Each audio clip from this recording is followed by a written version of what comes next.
पूज्यपाद सद्गुरुदेव भगवान की पावन श्री चरणों में साष्टांग दंडवत प्रणाम। जय राधा माधव। पूज्य भाई जी के प्रवचन से भजन कैसे किया जाए, इसका कोई एक उत्तर नहीं होता है। क्यों नहीं होता है? इसलिए कि अपने राम को हम चाहे जैसे भजें, वह भजन है। भजन का अर्थ होता है सेवा। जिस प्रकार से हम भगवान की सेवा करें उसका नाम है भजन। भगवान का नाम जप करते हैं, हरे कृष्ण कृष्ण कृष्ण हरे हरे, हरे राम राम राम हरे हरे, वह भजन। भगवान का ध्यान करते हैं, भगवान के स्वरूप का ध्यान कर रहे हैं, वह भजन। भगवान के नाते हम संसार के प्राणियों की सेवा करते हैं, वह भजन। भगवान की मूर्ति की पूजा करते हैं, वह भजन। भगवान की आज्ञा मानते हैं, वह भजन। भगवान के शास्त्र वाक्यों के अनुसार जीवन बिताते हैं, वह भजन। यह सब भजन है। परंतु एक बात समझ लें तो सब कार्य भजन हो जाए। वह बात है कि हमारे पास तीन चीजें हैं, शरीर, मन और वाणी। इन तीनों का उपयोग हम भगवान की भजन में, उनकी सेवा में करें। शरीर के द्वारा विलासिता, शौकीनी, फैशन, आराम तलबी, ब्रह्मचर्य का नाश और उद्दंडता इत्यादि दोषों को छोड़ करके शरीर को लगा दें भगवान की सेवा में। भगवान की सेवा का अर्थ मूर्ति पूजा, उनके श्री विग्रह की पूजा भी है, और वह अवश्य करनी चाहिए, नित्य नित्य करनी चाहिए। परंतु एक ऐसी पूजा है जिससे हम जीवन पर्यंत भगवान की पूजा कर सकते हैं। अपने शरीर से हम जो भी कार्य करें उसमें यह भाव रखें कि हम भगवान की सेवा कर रहे हैं। शरीर का समस्त उपयोग भगवान की सेवा में करें।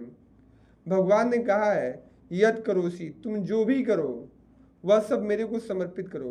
तत्कृष्व मद अर्पणम, सोए हम और अर्पण भगवान को हो। भगवान हम करें, भोजन हम करें, भोजन हम करें और अर्पण भगवान को हो। अब इस बात को समझना है कि यह हो कैसे। कोई व्यक्ति अमुक पदार्थ इसलिए खाता है कि उसमें स्वाद है। किसी को मिठाई अच्छी लगती है, किसी को नमकीन अच्छा लगता है, किसी को जीवा के स्वाद के लिए खट्टी चीज अच्छी लगती है। एक व्यक्ति भोजन इसलिए करता है कि अमुक अमुक पदार्थ जो शरीर के लिए आवश्यक है, उपयोगी है, उन्हें खाए तो स्वास्थ्य ठीक रहेगा। एक आदमी इसलिए भोजन करता है कि अमुक अमुक चीज़ों को खाने से मदमत हो जाएंगे और अधिक भोग करेंगे। एक आदमी भोजन इसलिए करता है कि शरीर में शक्ति आएगी, तब जनता की सेवा करेंगे, माता पिता की सेवा करेंगे, देश की सेवा करेंगे। एक आदमी भूख मिटाने के लिए किसी प्रकार पेट भर लेता है, और एक आदमी इसलिए भोजन करता है कि शरीर मिला है भगवत प्राप्ति के लिए, भगवान की प्राप्ति के लिए। परंतु भगवत प्राप्ति होती है भजन से, और भजन के लिए शरीर की रक्षा अति आवश्यक है। इसलिए वह वैसा ही भोजन करता है जिससे सात्विक विचार उत्पन्न हो, भजन में मन लगे, विकार न हो और भजन में जीवन बन जाए। इस रूप में 6 प्रकार से भोजन करने वाले भोजन करते हैं। परंतु भोजन करने वालों का भाव अलग अलग है, इसलिए उनका फल भी अलग अलग होता है। एक का भोजन भगवत प्राप्ति कराने वाला है और दूसरे का भोजन नरकों में ले जाने वाला है। शक्ति संपन्न होकर दूसरों को मारने के लिए, भोग भोगने के लिए, सेवा के लिए, शक्ति के लिए, स्वाद के लिए और भगवान के लिए भोजन होता है। जो इसमें भी ऊंचा बढ़ जाता है, उससे यदि कोई पूछे कि तुम खाते क्यों हो, तब उनका उत्तर होता है कि मुझे खाते देखकर मेरे श्री कृष्ण हंसते हैं, उनको सुख मिलता है, इसलिए खाते हैं। सुख के लिए नहीं, भजन के लिए भी नहीं, अपितु श्री कृष्ण के सुख के लिए यह सर्वोत्तम भोजन है। इसी प्रकार एक व्यक्ति कपड़ा इसलिए पहनता है कि मेरे कपड़ों को देखकर लोग मेरी तरफ आकर्षित हों, लोगों को दिखाने के लिए सजता है। दूसरा, उसे स्वाभाविक सजना प्रिय होता है, वह दिखाता नहीं है। एक आदमी इसलिए कपड़ा पहनता है कि समाज में लज्जा की रक्षा करनी चाहिए, समाज उपयोगी वस्त्र पहनने चाहिए और शरीर की रक्षा करनी चाहिए शीत और धूप से। एक व्यक्ति कपड़ा इसलिए पहनता है कि शरीर की रक्षा होगी, तब भजन होगा। और एक व्यक्ति कपड़े पहनता है भगवत प्रेम के लिए। कपड़े सभी पहनते हैं, परंतु अपने अपने भाव के अनुसार अंतर होता है। इसी तरह प्रत्येक कार्य, खाने में, सोने में, उठने में, बैठने में, व्यापार में, नौकरी में, वकालत में, डॉक्टरी में, सेवा में या अन्य किसी भी कार्य में यदि भगवत सेवा का भाव है तो उसका प्रत्येक कार्य भगवत सेवा बन जाता है। लेना देना, उठाना रखना, शरीर का चलना फिरना, शरीर के सारे कार्य भगवत सेवा बन जाते हैं। अब रही वाणी की बात। वाणी से, जबान से 5 पाप होते हैं। पहला व्यंग्यात्मक वाणी, जो सुनने वाले को जाकर के चुभ जाए, ऐसी वाणी नरकों में ले जाने वाली होती है। और दूसरा असत्य बोलना, तीसरा अप्रिय बोलना, चौथा अहितकर बोलना और पांचवा व्यर्थ बोलना, बिगाड़ की बातें करना। पांडवों का राजसू यज्ञ हुआ। उस जमाने में मैदानव थे जो एक बड़े वैज्ञानिक थे। उन्होंने इस प्रकार का मंडप बनाया कि जहां जल था वहां जमीन दिखती थी और जहां जमीन थी वहां जल लहराता हुआ दिखता।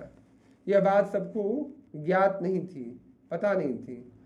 वहां दुर्योधन आए तो देखा कि जल लहरा रहा है, परंतु वहां थी जमीन। उन्होंने अपने कपड़े उठा लिए कि कहीं भीग न जाए। कुछ लोग मुस्कुरा दिए, कुछ और आगे बढ़े तो उनके सारे कपड़े भीग गए। यह देखकर भीमसेन और द्रौपदी दोनों हंस पड़े। भीमसेन ने कह दिया कि आखिर है तो अंधे का ही पुत्र न। उनकी यह बात दुर्योधन को तीर की तरह चुभ गई। धर्मराज बोले, क्या कहते हो? परंतु जुबान से तो बात निकल ही गई। आजकल लोग अपनी बात को वापस लेते हैं। गाली दे दी और कहते हैं कि हम अपनी वाणी को वापस लेते हैं। वाणी वापस लेने की चीज नहीं है। उनकी वह बात दुर्योधन को चुभ गई। उसने ठान लिया कि या तो पांडव रहेंगे या हम रहेंगे। वैर बद्धमूल हो गया। इसलिए ऐसी वाणी न बोले जो दूसरों को चुभ जाए। जो भी बोले सत्य बोले। वैसे शब्द कह देना, इसका नाम सत्य नहीं है। सत्य भाव से होता है। जैसे कोई मित्र आए हैं, उनसे मिलना है, परंतु भूल से या अन्य किसी परिस्थितिवश मुलाकात नहीं हो पाई और रास्ते में जाते हुए भेंट हो जाए, तब यदि कहें कि मुझे मालूम था आप आए हैं परंतु मिल नहीं पाए, तो झेप होती है। और यह कह दें कि आप कब आए, तो झूठ होता है। इसलिए छल की भाषा बनाते हैं। आप आज आए 3 शब्द बोले, परंतु उच्चारण इस प्रकार किया कि प्रश्नवाचक हो गया। हमें मालूम था कि यह आज आए हैं और कह भी दिया कि आप आ जाए। शाब्दिक रूप से झूठ तो नहीं हुआ, परंतु हमने उनको समझाया क्या? हमने अपने बोलने के ढंग से यह बताया कि हमें मालूम नहीं कि आप आ जाए हैं, इसलिए यह झूठ हो गया। परंतु हम इन शब्दों को न बोल सके और उन्हें इशारे से समझा दें कि आप आ जाए, हमें मालूम था, तो यह सत्य हो गया। भले ही शब्द न बोले। एक होता है शब्द जाल। महाभारत युद्ध में भीमसेन ने अश्वत्थामा नामक हाथी को मार दिया। फिर जाकर युधिष्ठिर से बोले कि आप कह दीजिए कि अश्वत्थामा मर गया, तब द्रोण के हाथ से हथियार गिर पड़ेंगे और उसी अवस्था में उन्हें मारा जा सकता है। धर्मराज बहुत असमंजस में पड़ गए, लेकिन अंततः किसी प्रकार दब गए। उन्होंने कह दिया, अश्वत्थामा हतो नरो वा कुंजरो। अश्वत्थामा मारा गया, आदमी या हाथी? बाद में हाथी बोले। तब तक भगवान श्री कृष्ण ने शंख बजा दिया और वह शब्द सुनाई नहीं दिया। अश्वत्थामा मारा गया, यह छल हो गया। शब्द छल से अगर हम किसी को वही शब्द कह देते हैं और हमारे मन में समझाने की बात कोई दूसरी रहती है, तो वह झूठ है। इसलिए उद्वेगकारी वचन न बोले, सत्य बोले। सच भी मधुर शब्दों में कहें। लोग कहते हैं गर्व से कि मैं सच बोलता हूँ, चाहे किसी को अच्छी लगे या खरी लगे, परंतु कोई उनसे वैसे ही बोले तब यह विषाणीय बात है। इसलिए वाणी को बोलना चाहिए अमृत में घोलकर। सत्यम प्रिय हितम च यत्त बोल ही मधुर वचन जिमि मोरा खाई महा हृदय कठोरा। मोर बड़ा मीठा बोलता है और सांप भी खा जाता है। ऊपर से मीठा बोलना ही नहीं, हृदय भी मधुर हो और जुबान भी मधुर हो। मीठी बोली का अर्थ क्या है? जिसमें हित की भावना भरी हो। इसलिए दूसरे के मन में उद्वेग करने वाली जुबान बोलना पाप है। आप ऐसी वाणी बोल रहे हैं, तीखा बोल रहे हैं कि उसका वक्षस्थल, उसका हृदय मर्माहत हो रहा है, तो आप अपने लिए नरक का मार्ग प्रशस्त कर रहे हैं। झूठ बोलना पाप है, अप्रिय बोलना पाप है, दूसरों के अहित की बात बोलना पाप है और व्यर्थ बोलना पाप है। इन पापों से जुबान को बचाकर क्या करें? सब में भगवान है यह समझकर सबका हित करने की इच्छा से सत्य प्रिय बोले, और जब समय मिले तो जीवा के द्वारा भगवान का नाम लेता रहे। स्वाध्याय अभ्यासनम चैव वाङ्मयम तप उच्यते, यह वाणी का सदुपयोग है। अब मन की बात करें, मन से भी 5 पाप होते हैं। हमने ऐसे आदमी देखे जो कहते हैं हम तो बहुत दुखी हैं, सारा संसार हमारा वैरी है, हमारे भाग्य में तो सुख लिखा ही नहीं है, रात दिन रोते रहते हैं, हमें तो दुख ही दुख है, चाहे हो नहीं बिना हुए ही दुख उपजा लेते हैं। यह विषाद, यह मन का पाप है। उनके मन में निरंतर आता रहे कि इसको कैसे मार दें, इसके घर में कैसे आग लग जाए, इसका बेटा कैसे मर जाए, यह बीमार हो जाए तो बहुत अच्छा, इसका दिवाला निकल जाए तो बहुत अच्छा, इसके बेटे को बीमारी हो जाए, उसकी नौकरी छूट जाए तो बहुत अच्छा। यह क्रूरता है, क्रूर विचार मन के पाप है। क्रूरता पाप, विषाद पाप, व्यर्थ चिंतन, बिना मतलब संसार की बातों को दिन रात मन में सोचते रहना, यह पाप है। चौथा पाप है मन का वश में न रहना, और 5वां पाप है मन में गंदी गंदी वासनाओं को रखना। इस संबंध में भगवान ने कहा है, मन प्रसाद सौमत्वम मौनमात्म विनिग्रह भाव संशुद्धि तपो मानसम उच्यते। मना प्रसाद, भगवान के राज्य में रोने की जगह कहाँ है? सब जगह भगवान का मंगलमय विधान कार्य कर रहा है। हंसो, निरंतर हंसते रहो। भागलपुर में श्री राम सकल सिंह जी रहते थे, प्रोफेसर थे। मैं उनसे एक बार मिला, उन्होंने सारी बातें हंसने में की। वे हंसने की भाषा में बात करते थे, केवल नित्य हंसते और हंसाते। यह है मनः प्रसाद। मन में नित्य प्रसन्न रहे, मन को सौम्य रखें, शीलवान रखें, ठंडा रखें, मन में दया भरी रखें, मन मौन रहे, मन में भगवान का मनन करें, संसार का मनन छोड़ दें, मन निगृहित रहे, मन वश में रहे और मन में शुद्ध भावों को भरता रहे। ये 5 मन के पुण्य हैं। और ऐसे मन को क्या करें? भगवान के साथ जोड़े रखें। वाणी से भगवान का नाम, मन से भगवान का चिंतन, शरीर से भगवान की सेवा। यह 3 बातें किसी के जीवन में आ जाए तो उसका जीवन भजनमय हो जाए। इसको कहते हैं भजन। हम नियमित 2 घंटे माला फेरते हैं, यह बड़ा भजन है। परंतु इससे ऊंचा वह भजन है जब दिन भर माला फेरे। एक राम नाम की आरतियाँ थे, वे बही खाता रखते थे, वे सबके पास जाते थे और नाम जप के लिए प्रार्थना किया करते थे।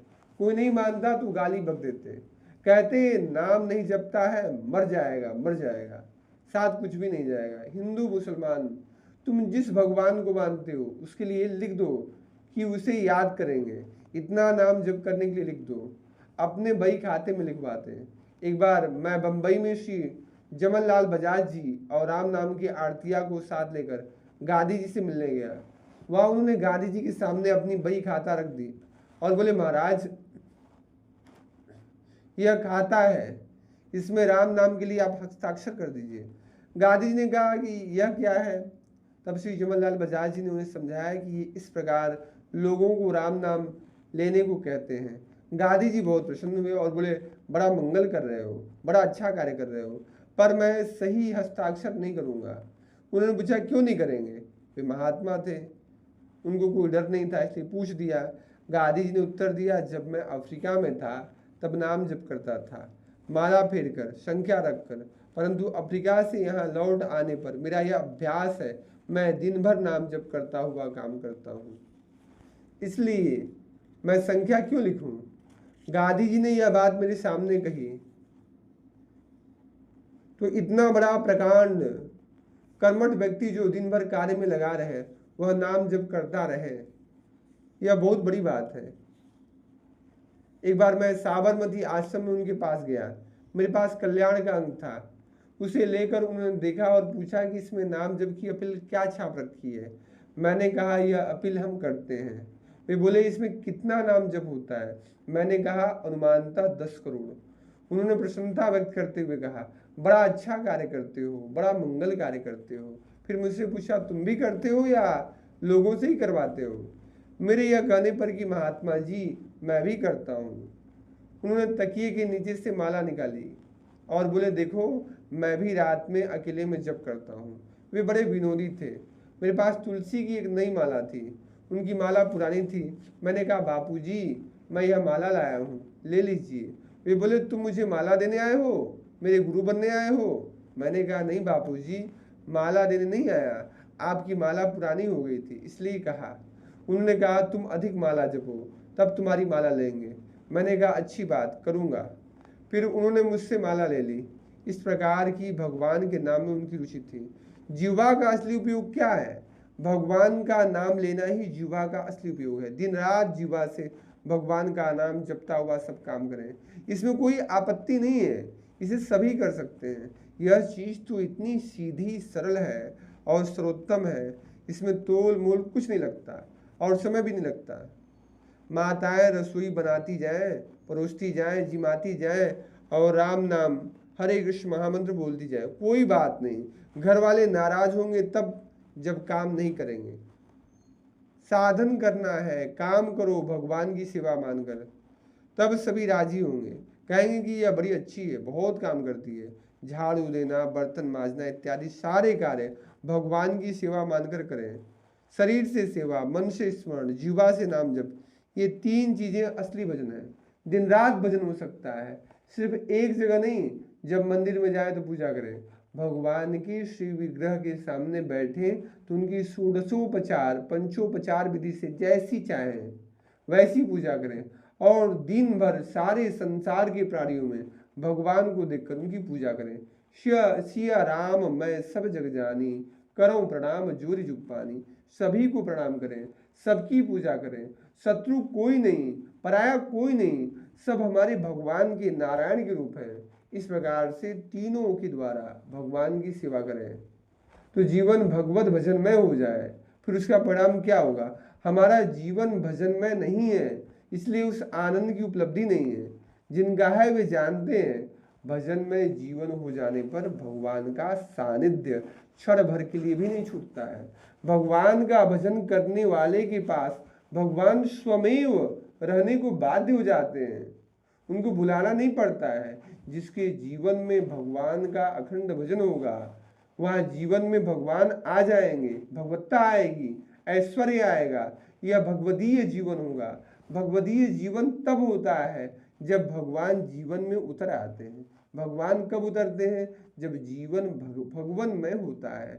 भगवान ने कहा है असज्जन मम उर्बस कैसे, लोभी हृदय बसई धनु जैसे।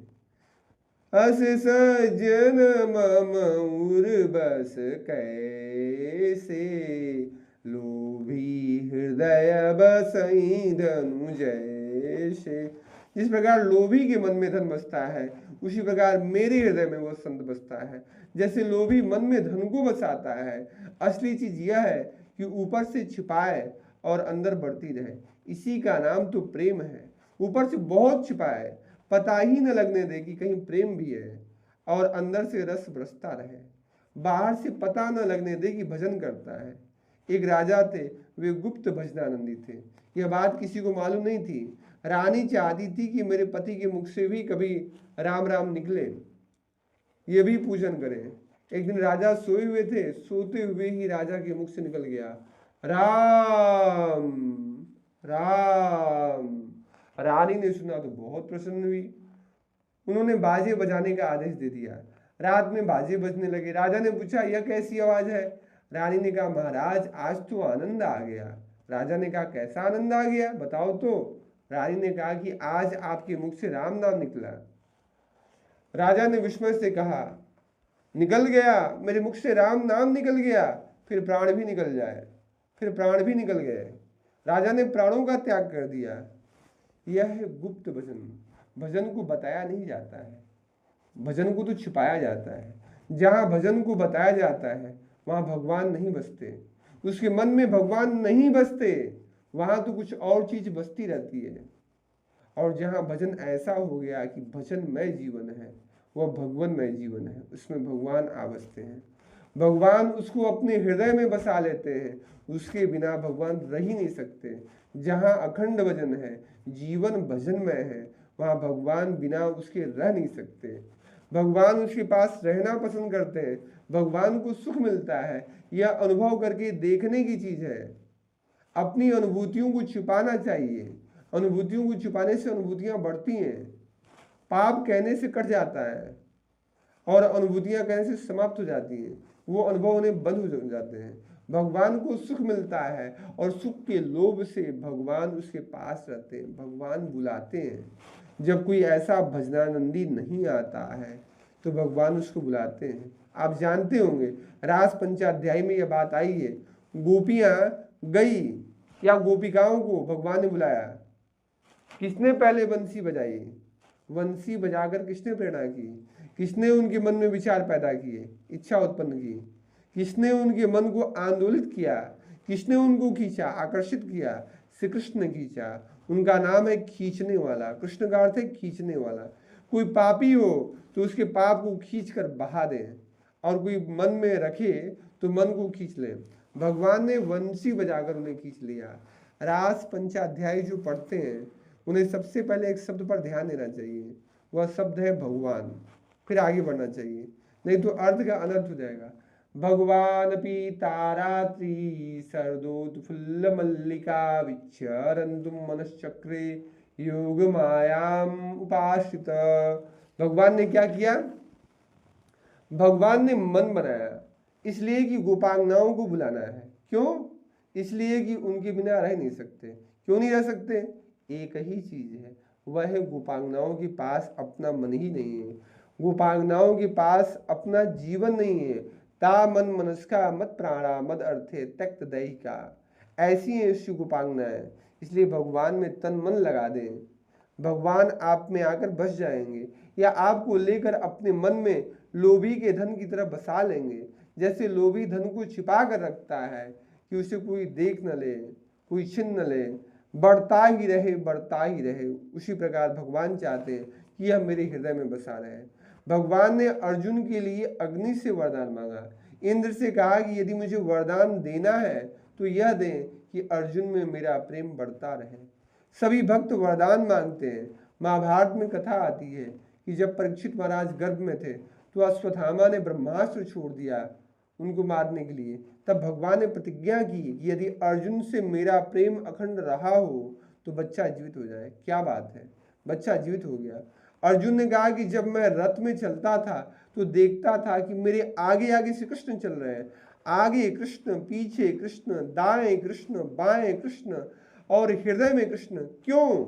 एक कथा आती है कि एक बार अर्जुन सोए हुए थे, उनके रोम रोम से श्री कृष्ण शरणम मम कृष्ण, श्री कृष्ण शरणम मम कृष्ण, कृष्ण कृष्ण कृष्ण कृष्ण कृष्ण की ध्वनि सुनकर भगवान आनंदमत हो गए, नाचने लगे। इसलिए भगवान ने मान लिया कि अर्जुन का जीवन भजनमय जीवन है। कर्म करें और भजनमय जीवन रहे, इसलिए भगवान सारथी बने, रात दिन साथ रहे। इसलिए भगवान को साथ रखना हो तो असली भजन करें। असली भजन का अर्थ है तन से, मन से और वाणी से भगवान का